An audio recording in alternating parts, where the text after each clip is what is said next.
जय श्री कृष्णा। ओम नमो भगवते वासुदेवाय नमोस्तुते।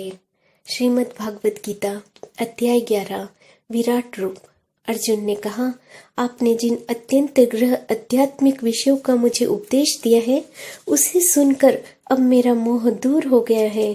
हे कमल नयन, मैंने आपसे प्रत्येक जीव की उत्पत्ति तथा लय के विषय में विस्तार से सुना है और आपके अक्षय महिमा का अनुभव किया है। हे पुरुषोत्तम, हे परमेश्वर, यद्यपि आपको मैं अपने समक्ष आपके द्वारा वर्णित आपके वास्तविक रूप में देख रहा हूँ, किंतु मैं यह देखने की इच्छुक हूँ कि आप इस दृश्य जगत में किस प्रकार प्रविष्ट हुए हैं। मैं आपके उसी रूप का दर्शन करना चाहता हूँ। हे प्रभु, हे योगेश्वर, यदि आप सोचते हैं कि मैं आपके विश्व रूप को देखने में समर्थ हो सकता हूँ तो कृपा करके मुझे अपना असीम विश्व रूप दिखलाइए। भगवान ने कहा, हे अर्जुन, हे पार्थ, अब तुम मेरे ऐश्वर्य को सैकड़ों हजारों प्रकार के देवी तथा विविध रंगों वाले रूपों को देखोगे। हे भारत, लो तुम आदित्य, वसुओं, रुद्रा, अश्विन कुमारों तथा अन्य देवताओं को विभिन्न रूपों को यहाँ देखो। तुम ऐसे अनेक आश्चर्यमय रूपों को देखो जिन्हें पहले किसी ने न कभी देखा है न कभी सुना है। हे अर्जुन, तुम जो भी देखना चाहो उसे तत्क्षण मेरे इस शरीर में देखो। तुम इस समय तथा भविष्य में जो भी देखना चाहोगे उसको इस विश्व रूप में दिखाने वाला है। यहाँ एक ही स्थान पर चर अचर सब कुछ है, किंतु तुम मुझे अपनी इन आंखों से नहीं देख सकते। अंततः मैं तुम्हें दिव्य आंखें दे रहा हूँ। अब मेरे योग और ऐश्वर्य को देखो।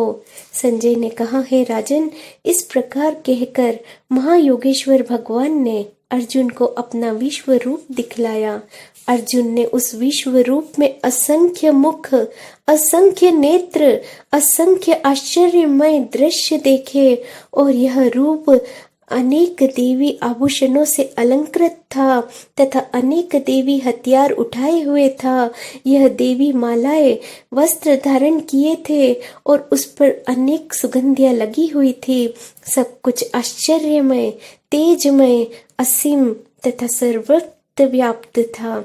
यदि आकाश में हजारों सूर्य एक साथ उदय हो तो उनका प्रकाश शायद परम पुरुष के उस विश्व रूप के तेज को समता कर सके। उस समय अर्जुन भगवान के विश्व रूप में एक ही स्थान पर स्थित हजारों भागों में विभक्त ब्रह्मांड के अनंत अंशों को देख सका।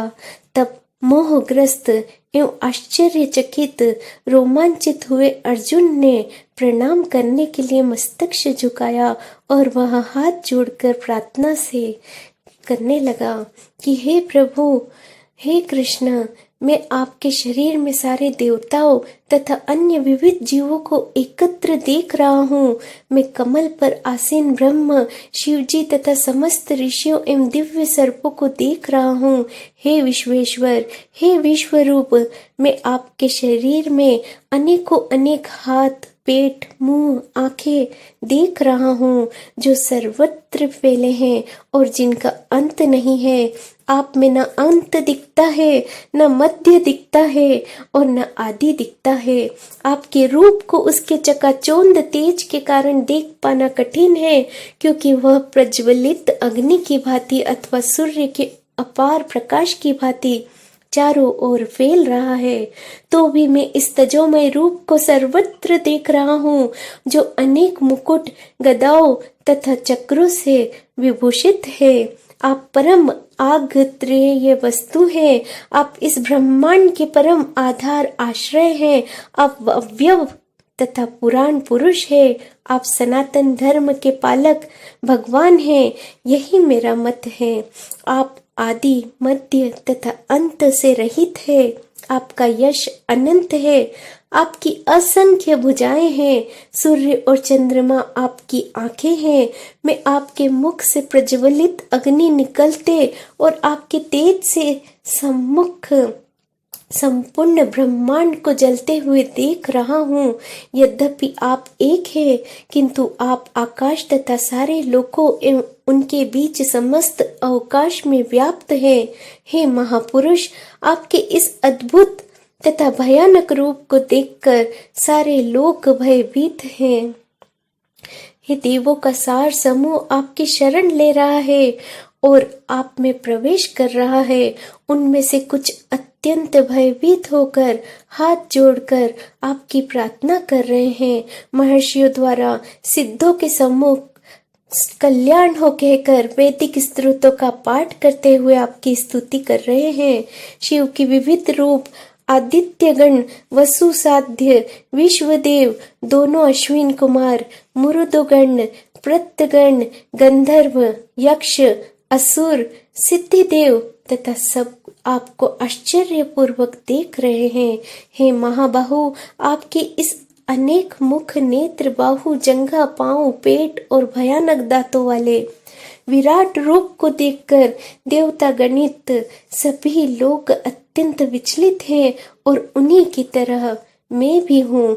हे सर्वव्यापी विष्णु, नाना ज्योतिर्मय रंगों से युक्त आपको आकाश का स्पर्श करते हुए, मुख फैलाए हुए तथा बड़ी बड़ी चमकती हुई आंखें निकाले देखकर भय से मेरा मन विचलित हो रहा है। मैं न तो धैर्य धारण कर पा रहा हूँ, न मानसिक संतुलन कर पा रहा हूँ। हे देवेश, हे जगन्निवास, आप मुझ पर प्रसन्न हो। मैं इस प्रकार आपका प्रलय अग्नि स्वरूप मुखों को तथा विकराल दांतों को देखकर अपना संतुलन नहीं कर पा रहा हूँ। मैं सब ओर से मोहग्रस्त हो रहा हूँ। धृतराष्ट्र के सारे पुत्र अपने समस्त सहायक राजाओं सहित तथा भीष्म, द्रोण, कर्ण एवं हमारे प्रमुख योद्धा भी आपके विकराल मुख में प्रवेश कर रहे हैं। उनमें से कुछ ने शिरों को तो मैं आपके दांतों के बीच चूर्णित होता हुआ देख रहा हूँ। जिस प्रकार नदियों की अनेक तरंगे समुद्र में प्रवेश करती है, उसी प्रकार से समस्त महायोद्धा भी आपके प्रज्वलित मुखों में प्रवेश कर रहे हैं। मैं समस्त लोगों के पूर्ण वेग से आपके मुख में उसी प्रकार प्रविष्ट होते देख रहा हूँ, जिस प्रकार पतंगे अपने विनाश के लिए प्रज्वलित अग्नि में कूद पड़ते हैं। हे विष्णु, मैं देखता हूँ कि आप अपने प्रज्वलित मुखों से सभी दिशाओं के लोगों को निगलते जा रहे हैं। आप सारे ब्रह्मांड को अपने तेज से आपूरित करके अपने विकराल झुलसाती किरणों सहित प्रकट हो रहे हैं। हे देवेश, कृपा करके मुझे बतलाइए, इतने उग्र रूप में आप कौन हैं? मैं आपको नमस्कार करता हूँ। कृपा करके मुझ पर प्रसन्न होए और आप आदि भगवान हैं। मैं आपको जानना चाहता हूँ, क्योंकि मैं नहीं जान पा रहा हूँ कि आपका प्रयोजन क्या है। भगवान ने कहा, समस्त जगतों का विनष्ट करने वाला काल मैं ही हूँ और मैं यहाँ समस्त लोगों का विनाश करने के लिए आया हूँ। पांडवों के सिवा दोनों पक्षों के सारे योद्धा मारे जाएंगे, अतः उठो और लड़ने के लिए तैयार हो। यश अर्जित करो, अपने शत्रुओं को जीतकर संपन्न राज्य को भोग करो। ये सब मेरे द्वारा पहले ही मारे जा चुके हैं। और हे सच्ची साची, तुम जो युद्ध में केवल निमित्त मात्र हो सकते हो।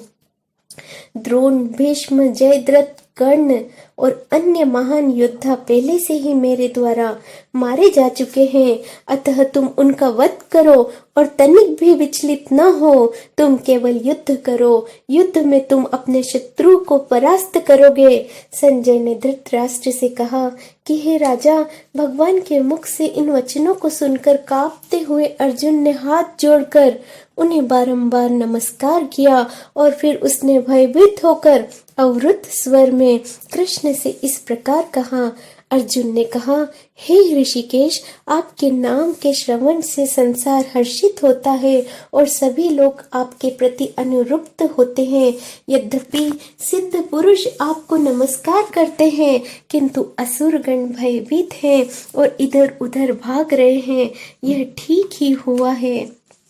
हे महात्मा, आप ब्रह्म से भी बढ़कर हैं, आप आदि और सनष्टा हैं, तो फिर वे आपको सादर नमस्कार क्यों न करें। हे अनंत, हे देवेश, हे जगत निवास, आप परम स्रोत, अक्षर, कारणों के कारण तथा इस भौतिक जगत के परे हैं। आप आदि देव, सनातन पुरुष तथा इस सदृश्य जगत के परम आश्रय हैं। आप सब कुछ जानने वाले हैं। आप वह सब कुछ हैं जो जानने योग्य हैं। आप भौतिक गुणों से परे परम आश्रय हैं। हे अनंत रूप, यह संपूर्ण दृश्य जगत आपसे व्याप्त है। आप वायु हैं तथा परम नियंता भी हैं। आप अग्नि हैं, जल हैं तथा चंद्रमा हैं। आप आदि जीव ब्रह्मा हैं। आप प्रपितामह हैं। अतः आपको 1000 बार नमस्कार है और पुनः पुनः नमस्कार है। आपके आगे पीछे चारों ओर से नमस्कार है। हे असीम शक्ति, आप अनंत पराक्रम के स्वामी हैं। आप सर्वव्यापी हैं, अतः आप सब कुछ है। आपको अपना मित्र मानते हुए मैंने हठपूर्वक आपको हे कृष्ण, हे यादव, हे सखा जैसे संबंधों से पुकारा है, क्योंकि मैं आपकी महिमा को नहीं जानता। मैंने मूर्खतावश या प्रेमवश जो कुछ भी किया है, कृपा उसके लिए मुझे क्षमा कर दें। यही नहीं, मैंने कई बार आराम करते समय, एक साथ लेटे हुए या साथ साथ खाते या बैठे हुए, कभी अकेले तो कभी अनेक मित्रों के समक्ष आपका अनादर किया है। तो हे अच्युत्य, मेरे इन समस्त अपराधों को क्षमा करें। आप इस चर तथा अचर संपूर्ण दृश्य जगत के जनक हैं। आप परम पूज्य महान आध्यात्मिक गुरु हैं। न तो कोई आपके तुल्य है, न कोई आपके समान है, और न ही अतुल शक्ति वाले हैं। हे प्रभु, भला तीनों लोकों में आपसे बढ़कर ऐसा कौन हो सकता है। आप प्रत्येक जीव द्वारा पूजनीय भगवान हैं। अतः मैं गिर कर सादर प्रणाम करता हूँ और आपकी कृपा की याचना करता हूँ।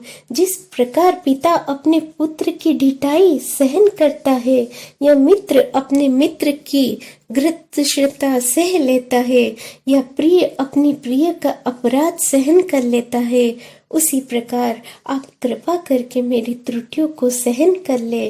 पहले कभी न देखे गए आपके इस विराट रूप का दर्शन करके मैं पुलकित हो रहा हूँ, किंतु साथ ही मेरा मन भयभीत हो रहा है। अतः आप मुझ पर कृपा करें और हे देवेश, हे जगनिवास, अपना पुरुषोत्तम भगवत स्वरूप पुनः दिखलाएं। हे विराट रूप, हे सहस्त्रभुज भगवान, मैं आपके मुकुटधारी चतुर्भुज रूप के दर्शन करना चाहता हूँ, जिसमें आप अपने चारों हाथों में शंख, चक्र, गदा, पद्म धारण किए हुए हैं। मैं उसी रूप को देखने की इच्छा रखता हूँ। भगवान ने कहा, हे अर्जुन, मैंने प्रसन्न होकर अपनी अंतरंगा शक्ति के बल पर तुम्हें इस संसार में अपने इस परम विश्व रूप का दर्शन कराया है। इसके पूर्व अन्य किसी ने इस असीम तथा तेजोमय आदि रूप को कभी नहीं देखा था।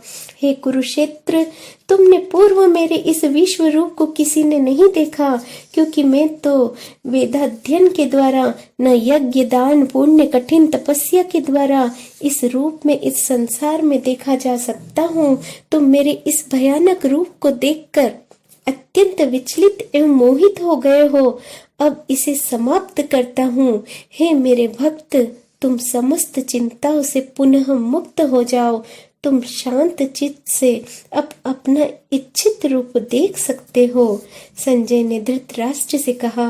अर्जुन ने इस प्रकार कहने के बाद भगवान श्री कृष्ण ने अपना असली चतुर्भुज रूप प्रकट किया और अंत में 2 भुजाओं वाला अपना रूप प्रदर्शित करके अर्जुन को धैर्य बंधाया। जब अर्जुन ने कृष्ण को उनके आदि रूप में देखा तो कहा, हे जनार्दन, आपके इस अतीव सुंदर मानवीय रूप को देखकर अब मैं स्थिर चित्त हूँ और मैंने अपनी प्राकृत अवस्था प्राप्त कर ली है। श्री भगवान ने कहा, हे अर्जुन, तुम मेरे जिस रूप को इस समय देख रहे हो उसे देख पाना अत्यंत दुष्कर है। यहाँ तक कि देवता भी इस अत्यंत प्रिय रूप को देखने की ताक में रहते हैं।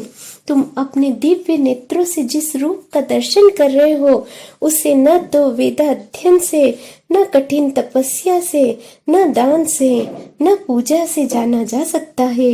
कोई इन साधनों के द्वारा मुझे मेरे रूप में नहीं देख सकता।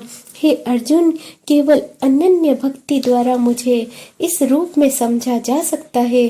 जिस रूप में मैं तुम्हारे समक्ष खड़ा हूँ, इसी प्रकार मेरा साक्षात दर्शन भी किया जा सकता है। केवल इसी विधि से तुम मेरे ज्ञान के रहस्य को पा सकते हो। हे अर्जुन, जो व्यक्ति सकाम कर्मों और मनोधर्म के कल्पवृक्ष मुक्त होकर मेरी शुद्ध भक्ति पे तत्पर रहता है, जो मेरे लिए ही कर्म करता है और जो मुझे ही जीवन लक्ष्य समझता है और जो प्रत्येक जीव में मैत्री भाव रखता है, वह निश्चय ही मुझे प्राप्त करता है। इस प्रकार श्रीमद् भागवत गीता के 11वें अध्याय विराट रूप का भक्ति वेदांत तात्पर्य पूर्ण हुआ। जय श्री कृष्ण। ओम नमो भगवते वासुदेवाय नमोस्तुते।